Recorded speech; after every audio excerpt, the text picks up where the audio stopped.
Hare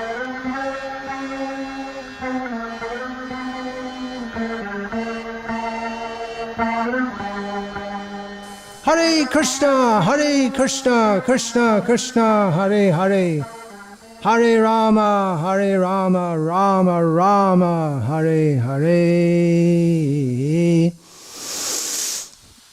Hi, I've been asked by one of my disciples, Tapan Mishra Prabhu, to, on behalf of the Ministry of Education of the GBC, speak on the importance of reading Srila Prabhupada's books, which I'm happy to do. I've done many times.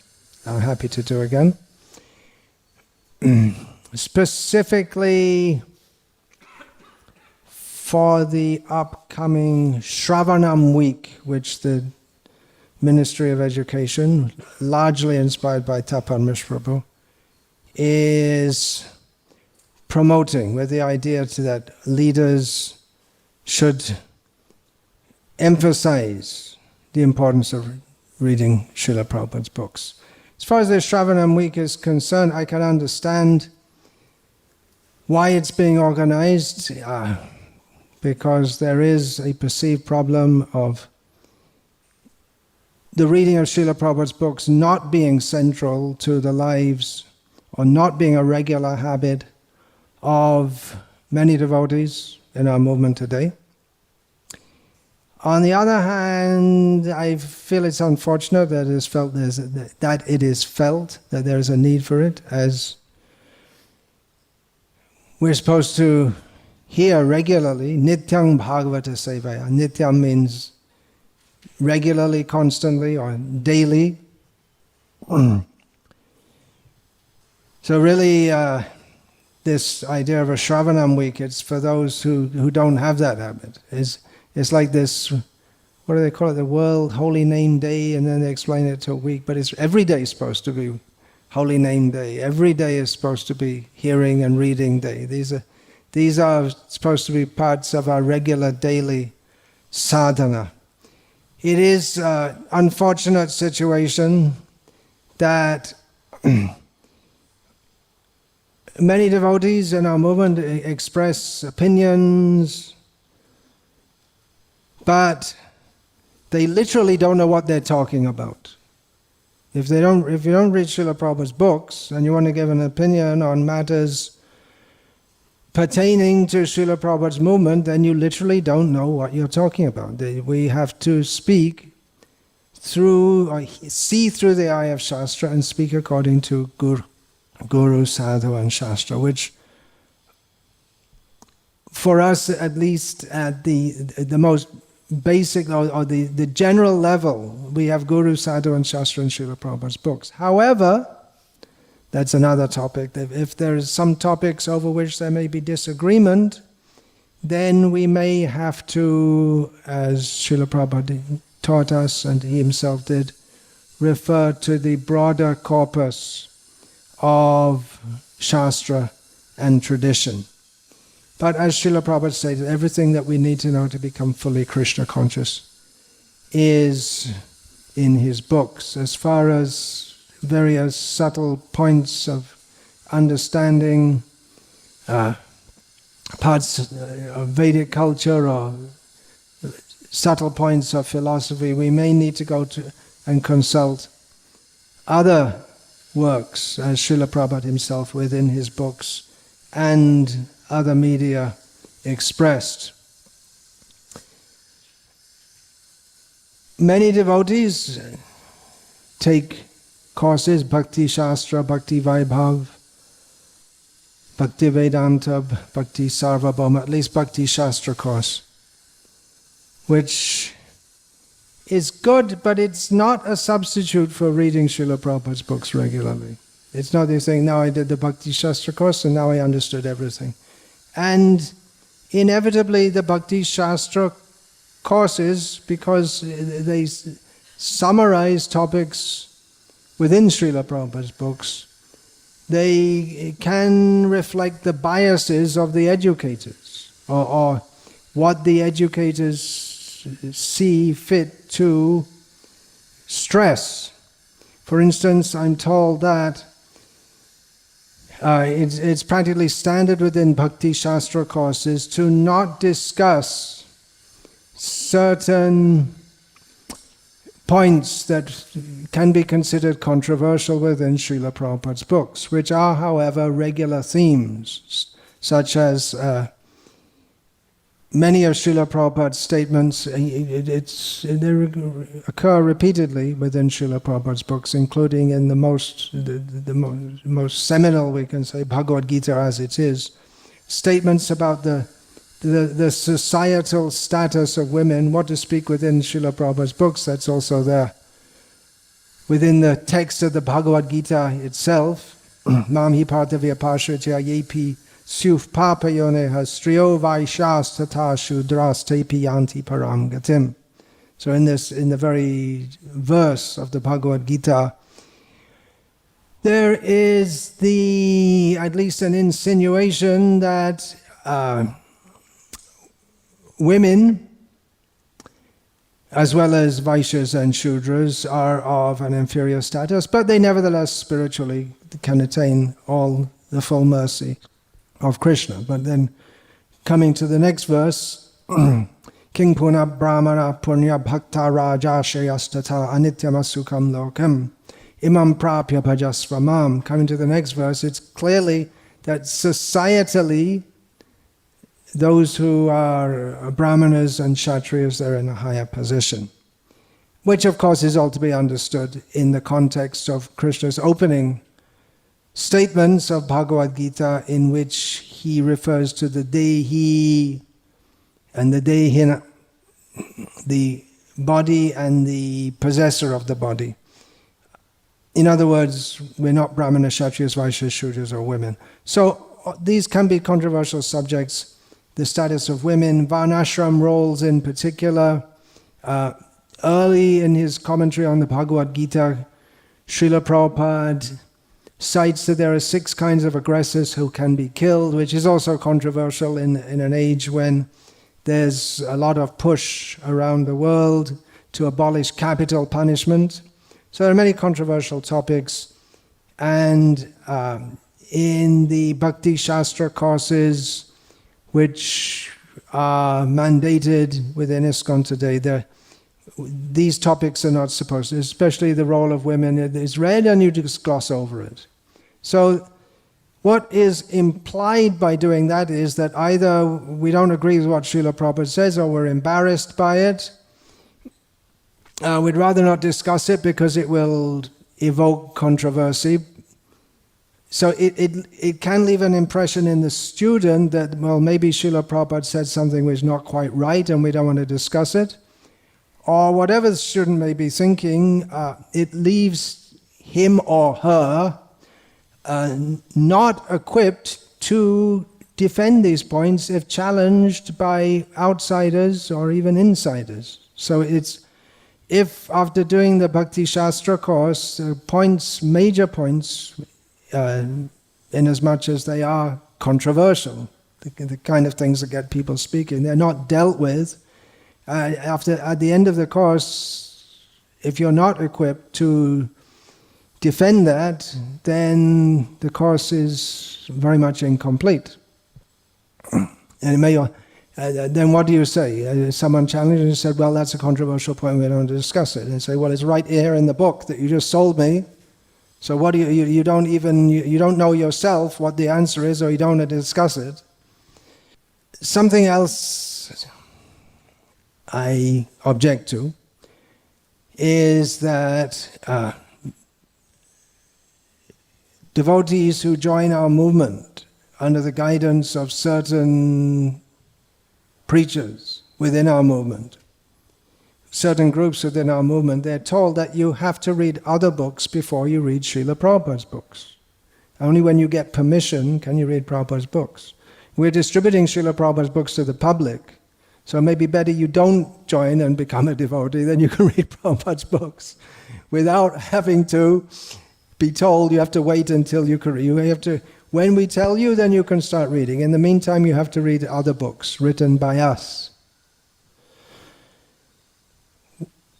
which suggests that Srila Prabhupada's books can't be understood unless you go through someone else first. There may be some truth in that, because many of the topics therein are difficult to understand, but it certainly wasn't Srila Prabhupada's policy that you have to read other books before you read his books.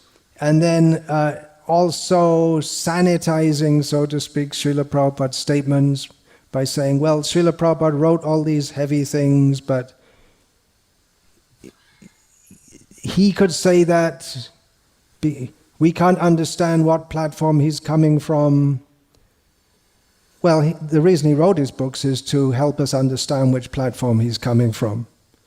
If by reading Prabhupada's books we remain bewildered and unclear, or we think there's something non-understandable in that, then we're denying Srila Prabhupada's ability to communicate to the world, which is what he was doing by putting his books, by putting all these statements in his books. So just as Srila Prabhupada quotes in his introduction to the Bhagavad Gita, which is a classic work in itself, he quotes Arjuna saying to Krishna, Sarvam etadritang manye yanmang vadisi Keshava. O Keshava, Krishna, I fully accept as truth everything you say.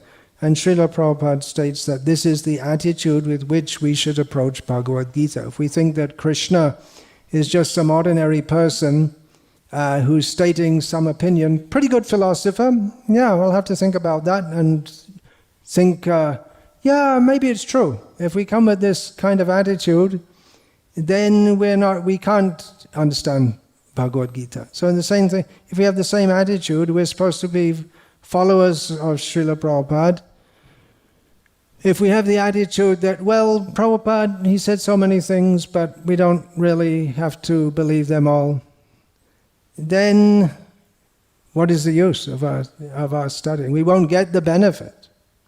Not that we read with an uncritical mind. We should read trying to understand. And Srila Prabhupada's books, as is the voice of Shastra, it's trying to help us to understand. It's not like some Christian Bible, Islamic Quran, where it just say you just believe it, that's all. Blind faith. It doesn't call for blind faith, it calls for understanding. And Srila Prabhupada's books are unique in as much as they make this esoteric knowledge of Vedic wisdom, of reality, let's not use the term Vedic wisdom, of reality. They make it clear to understand even for people with no background in that culture. So read Srila Prabhupada's books, let Srila Prabhupada speak for himself. What he has to say in his books, let us try and understand that because we don't agree, we may not agree, or we're afraid that others may not agree with some things in the books. Then let us not minimize it or skim over it. Let us try to understand it. There are many controversial statements in Srila Prabhupada's books, controversial according to the outlook of the demoniac society today, which, if we read Srila Prabhupada's books, we'll find that is undoubtedly Srila Prabhupada's main perspective on society today, the completely bewildered materialistic civilization he refers to.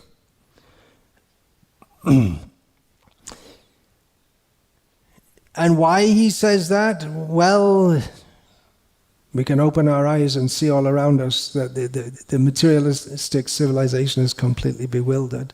But he makes everything clear, point by point. And I have this experience, and no doubt all who read Srila Prabhupada's books repeatedly have this experience, that it's astonishingly clear and fresh and poignant. It goes right, it cuts through the false ego, false intelligence, mental speculations.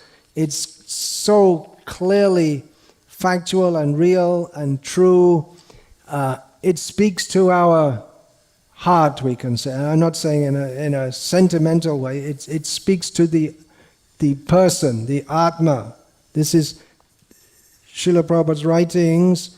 They present Krishna to us.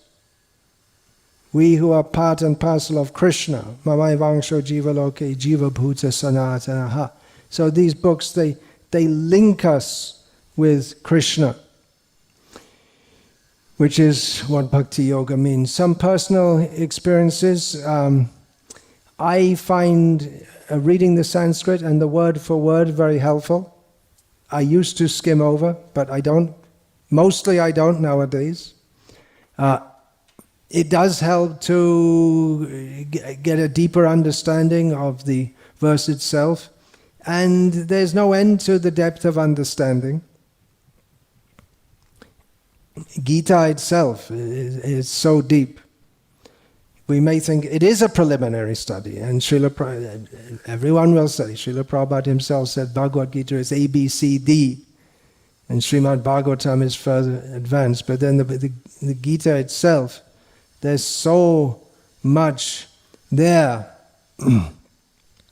So that's something I personally find very useful. One of the questions that Tapan Mishra Prabhu wanted me to, or he's sending out a set of questions to various members of this movement to reply to, how to fit it in, how to get time to read the books.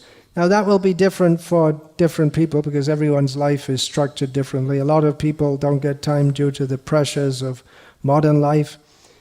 One solution is to cut out of modern life and go and join our farms. One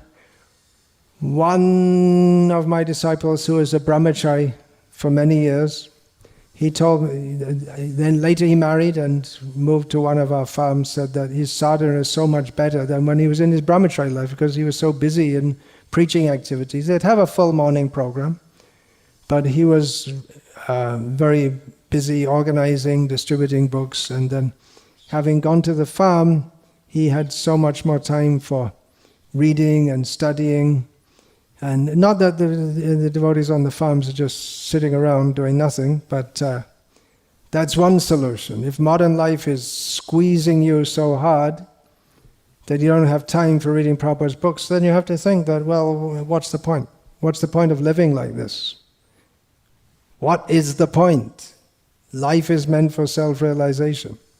One should organize one's life in such a way that one cannot but think of Krishna 24 hours a day. Srila Prabhupada writes in Gita Purport. But the modern life is structured in such a way that they'll take your attention away from Krishna for 24 hours a day. It's difficult to find time to squeeze in even for chanting rounds. Quality rounds, what to speak of quality time for reading, and then even if you get time, you're so tired and so many tensions in the mind. How to deal with this? I can say myself, I made time. I used to make time. I'll explain this a little bit. When I first joined this movement, they allowed me in the door. I heard from the devotees, reading is Maya. Yeah, that's what they used to tell us. You should just do service, and reading is an excuse to fall asleep. And actually, in one sense you could say that, because devotees generally didn't sleep more than 5 hours, and there's a lot of service to do, and generally when devotees sat down to read, they would fall asleep. See, so it's just an excuse to fall asleep. Fortunately, although I wasn't a rebellious brahmachari overall, but I didn't believe that reading is Maya, because reading Srila Prabhupada's books was the first time, it was just like, oh, it's just like a man who's thirsty and dying from thirst, just getting water, and you're just want to drink more and more, and every word speaks to the soul. I could feel I'm eternal and feel that this is something I've been waiting for life. Everything I've heard and thought about and seen up to this point in this life, and what to speak of previous lives, it's all been misleading, and for the first time I'm getting reality. And every word resonated, and just amazing, going boing, going off in the mind at every second. This is amazing. So I really wanted to read. So I would go out for book distribution and sit in a park and take time to read. I wasn't supposed to do that. But still, by the grace of Srila Prabhupada, my book scores were up in the upper section and not the lower section. I needed to do it. Just at one time I was in Bhaktivedanta. I used to skip a meal. It was the tastiest meal of the day, but I used to skip it because I thought I want extra time to read. Srila Prabhupada told Tamal Krishna Goswami once that you should read my book. He said, what, for 3 hours a day, some 2 or 3 hours. And Tamal Krishna Maharaj said, well, I'm so busy, I don't have time. He said, well, you sleep less and eat less. He said, I'm only eating once a day and I'm only sleeping 4 hours a day. Anyway, you cut down and find more time. Srila Prabhupada told him. And that was to Tamal Krishna Maharaj, he was in constant personal association with Srila Prabhupada, but Srila Prabhupada said you should still find time to read. When I was temple president in Bangkok, Bangkok, and we had an average of about 3 or 4 devotees. So being a temple president wasn't one of the most prestigious positions in the movement.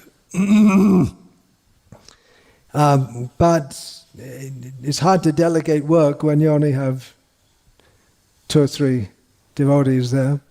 So town president means town president, pujari, cook, floor cleaner, guest receiver, and everything else. So book distributor, accountant, and everything else.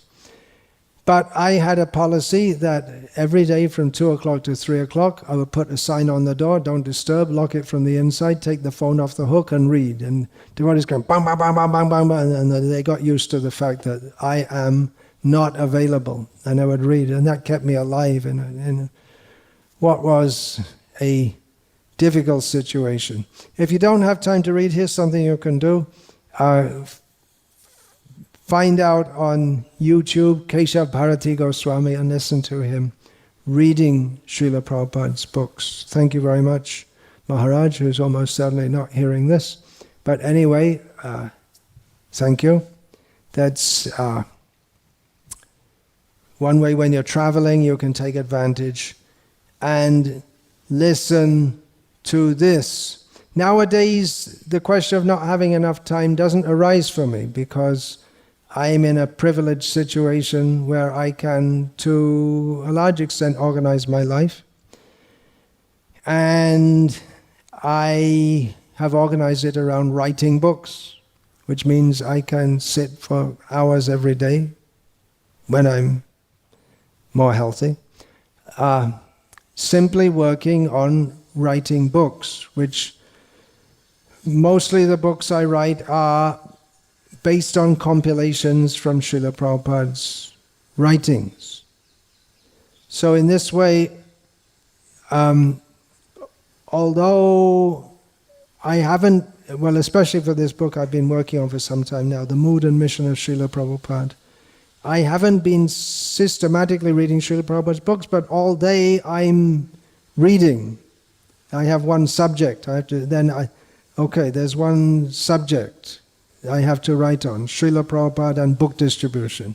Then I have to find so many quotes and put them in order, and in this way, that's a relatively easy one. There's topics like understanding Srila Prabhupada, Varni and Vabha, so many different topics. So by the grace of Srila Prabhupada, who gave us all this knowledge, and the fact that I have been absorbing myself in these topics for year after year, I have a a fairly good overall understanding of where I can find the quotes. So I take them out and string them, put them in order from Srila Prabhupada's personal writings, and then his letters, conversations, things that others have said about him. And I'm reading a lot about Srila Prabhupada also, but things that devotees and non-devotees have written about him. For me, Srila Prabhupada's books and the knowledge therein, they are integral with my existence. Sarva me tadritang manye yang mang vadasi keshava. Everything that you say, Arjuna said to Krishna, I accept as a fact. And on that basis, yatejasi tatha kuru, Arjuna agreed to do what Krishna wanted him to do. Arjuna got the choice from Krishna. You do what you like, but then having heard Krishna, there was no question in Arjuna's mind what he should do. Karishe vachanang tava, I'll do what you say. So my existence is, Srila Prabhupada's books are integral with that. And they've also been the springboard for me to expand my research and understanding and interest in Vedic culture and philosophy from various sources. Just like here in Tamil Nadu, if you're going to be preaching Krishna Consciousness, then it is useful, to say the very least, to have some knowledge of the teachings of the South Indian Vaishnava Sampradayas and the history of the culture and the culture as it's presently working. So these books of Srila Prabhupada have also been the springboard for me to research in various fields. They open a vista to all kinds of everything. Srila Prabhupada himself writes that in Shastra we have the solutions to all societal problems, economic problems, psychological problems, political, everything. So really Srila Prabhupada's books, apart from giving us the knowledge that we need for our own spiritual advancement, they give us the clues by which we can further research and see the world and offer solutions to the problems of the world. Just like Srila Prabhupada, when he arrived one time in Hyderabad, there was a drought going on, and one reporter asked, journalist asked Srila Prabhupada, are you an Advaita philosopher or a Dvaita philosopher? And Prabhupada said, it doesn't matter. Anad bhavanti bhutani, there's a drought. Whether you're Dvaita or Advaita, you need to eat. And you need to eat, you need rain. There's no rain. You need parajanya, you need rain. And it actually happened that at that time Srila Prabhupada, he came and his disciples came, and for the first time they were performing public sankirtan, and after 2 days, for the first time in about 2 years, there was copious rainfall, proving the point. Yagyad bhavati parajanyaha. From sankirtan comes rain. So Srila Prabhupada's books, they also form the basis for much further research, and one prime example of that was inaugurated by Srila Prabhupada himself in founding the Bhaktivedanta Institute, in which he wanted disciples of his who were trained in science especially and philosophy to take the teachings that Srila Prabhupada had presented, which are of course the teachings, the essence of the Vedas, Gita, Bhagavatam. These are the essence of the Vedas, and present this knowledge or approach people who are sworn to the scientific method, and take your knowledge, take your learning in science, and utilize that using the teachings of Shastra as the guideline to bring people around to understand that Vidya Bhagavatavadi, the ultimate limit of knowledge, is to be found in Srimad Bhagavatam. So Srila Prabhupada's books, they give us all the knowledge we need for a personal spiritual life, and they give us a template on which we can see everything in the world around us and see Krishna everywhere. Yo mam pashyati sarvatra sarvang cha mayi pashyati. Then,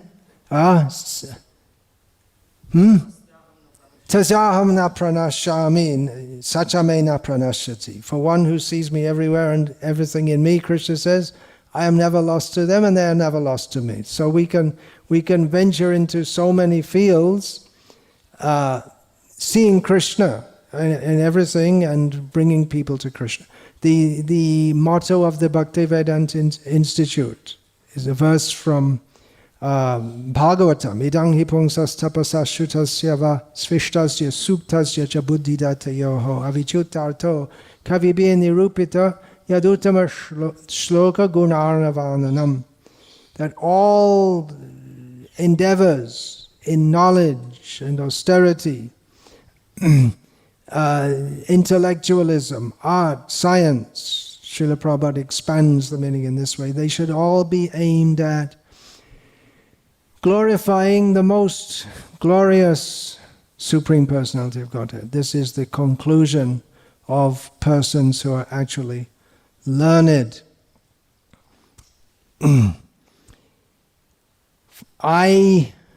For giving initiation to devotees, generally, there may be cases of devotees who are illiterate, but I generally insist that they should read, before they take initiation from me, at least Bhagavad Gita as it is, the Nectar of Devotion, and the first 2 cantos of Bhagavatam, with the understanding if they read this much, then they'll get a taste for reading and they'll go on and read. They'll make a habit of reading. And there have been devotees who just didn't want to, say, oh, okay, then whenever you do, then you take initiation. And they wait and wait and wait, and they don't budge, and I don't budge, and eventually they budge and read, and say, now I understand why you want us to read the books.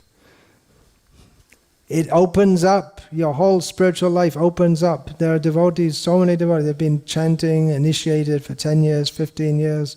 They never read Srila Prabhupada's books. And then if and when they start to do so, they think, why didn't I do so before? I'm missing so much. So why miss it?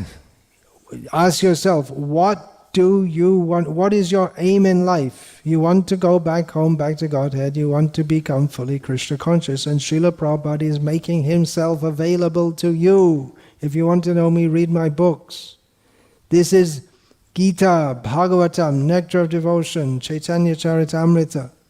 These are given by Shukdev, by Vyasadeva, by Krishnadas Kaviraj Goswami as the great help to help us go back to Godhead. It doesn't make sense if we say that, well, I want to be Krishna conscious, but I don't want to read the books. It's something like, I want to swim, but I don't want to get in the water. How will you learn to swim without getting in the water? It's ridiculous. Of course, there are devotees who are illiterate or they just don't have the habit of reading. If you can cultivate it, it's good, that habit. There's the famous quote of Srila Prabhupada in one purport, short purport. He said, all the members of the Krishna Consciousness movement must read all the books that have been published, especially Bhagavad Gita as it is, Srimad Bhagavatam, Chaitanya Charitamrita, and Nectar of Devotion. If they don't do so, they'll simply eat and sleep and fall down. So that could apply to the movement as a whole. If we're not regularly linking up with Srila Prabhupada by reading his books, then individually and collectively we're on a path to fall down. But as Srila Prabhupada indicated, it may be that not everyone has that taste for reading, but at least those who are bold enough to accept being initiated as brahmanas,